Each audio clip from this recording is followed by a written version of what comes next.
Intense heat waves are scorching vast parts of the northern hemisphere. The high temperature has not only threatened people's health, but also resulted in natural disasters. In Mexico, at least 100 people had died of heat-related causes last month as temperatures climbed over 40 degrees Celsius in some areas. Está muy caluroso, mi amigo.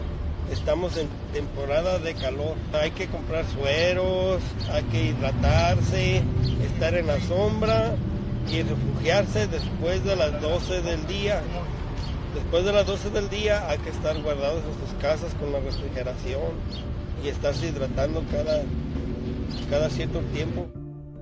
As of July the 16th, more than 80 million people in the United States had been put under heat alerts as a oppressive heat wave continues to sweep across the country. Extreme heat warnings were issued across Europe last week as the best part of the continent was gripped by the most intense heat wave since records began.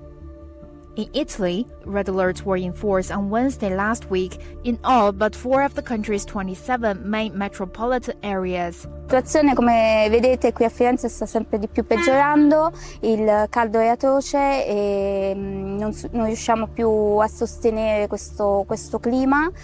The excessive heat has sparked wildfires in countries like Greece, Spain, and Turkey, causing massive economic and social damage. In Spain, a wildfire on the Canary island of La Palma has burned over 3,500 hectares of land and destroyed around 20 houses and buildings. Many countries have rolled out a series of measures to brace for the blistering heat.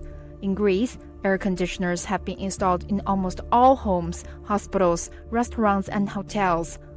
The government's Department of Labor in Cyprus issued safety instructions for people working outdoors, advising those who do strenuous manual work to take a 30-minute break after 30 minutes of work. With 60,000 deaths in Europe last year due to extreme heat, a top World Health Organization official said recently that the number of deaths from extreme heat is set to rise year-on-year. The WHO's regional director for Europe, Hans Kluge, said there is a desperate and urgent need for regional and global action to effectively tackle the climate crisis, which poses an existential threat to the human race.